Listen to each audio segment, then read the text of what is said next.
Hello అండి, welcome to my channel. Evening snacks కోసం అలసందల వడలు చేసి పెట్టండి. పిల్లలు చాలా ఇష్టంగా తింటారు. చాలా టేస్టీగా కూడా ఉంటాయి. క్రిస్పీగా రావాలి అంటే అలసందల వడలు ఈ వీడియోలో చెప్పిన చిన్న టిప్స్ పాటించి ట్రై చేయండి. చాలా క్రిస్పీగా టేస్టీగా ఉంటాయి. ముందుగా ఒక బౌల్ తీసుకొని 1 గ్లాస్ అలసందలు యాడ్ చేసుకొని వాటర్ పోసుకొని 5 to 6 అవర్స్ వరకు నానబెట్టుకోవాలి.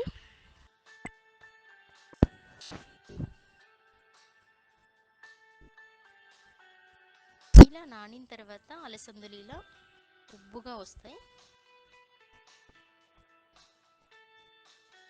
ఇలా నానిన వాటిని మిక్సీ జార్లోకి యాడ్ చేసుకొని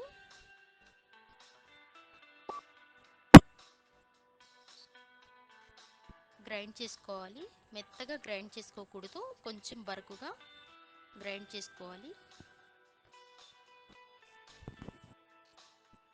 ఇలా గ్రైండ్ చేసిన దాన్ని ఒక గిన్నెలోకి తీసుకొని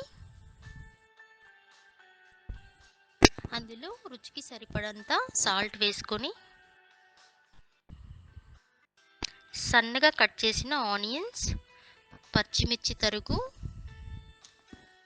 సన్నగా కట్ చేసిన క్యాబేజ్, క్యాప్సికమ్. ఈ క్యాబేజ్ క్యాప్సికమ్ అనేది ఆప్షనల్, మీకు ఇష్టం ఉంటే వేసుకోండి లేదా స్కిప్ చేయండి. సన్నగా కట్ చేసిన కొత్తిమీర, కరివేపాకు,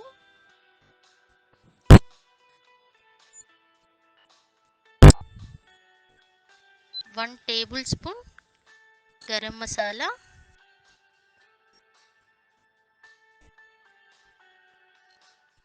1/2 టేబుల్ స్పూన్ అల్లం వెల్లుల్లి పేస్ట్, 3 టేబుల్ స్పూన్ బొంబాయి రవ్వను కూడా వేసుకోవాలి. బొంబాయి రవ్వ ప్లేస్లో బియ్యం పిండిని కూడా యాడ్ చేసుకోవచ్చు. మేమైతే బొంబాయి రవ్వ వేసాం.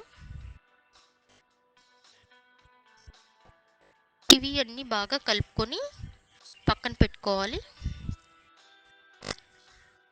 ఇప్పుడు స్టవ్ వెలిగించి ప్యాన్ పెట్టుకొని ఆయిల్ వేసుకోవాలి. ఆయిల్ హీట్ అయిన తర్వాత ఇప్పుడు కలిపి పెట్టిన వాటిని చిన్న ముద్దలుగా తీసుకొని చేతులు అలా తట్టుకొని ఇలా ఆయిల్లో వేసేసుకోవాలి.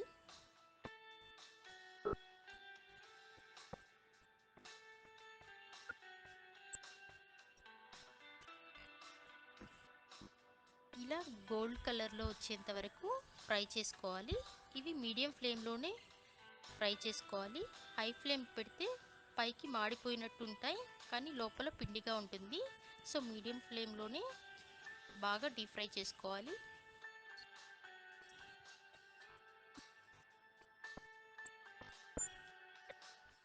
ఇలా ఫ్రై అయిన తర్వాత గోల్డ్ కలర్ వచ్చిన తర్వాత ఒక ప్లేట్లోకి తీసుకొని తింటే చాలా టేస్టీగా ఉంటుంది. మీ పిల్లలు కూడా చాలా ఇష్టంగా తింటారు. మీరు ట్రై చేసి చూడండి. Thanks for watching.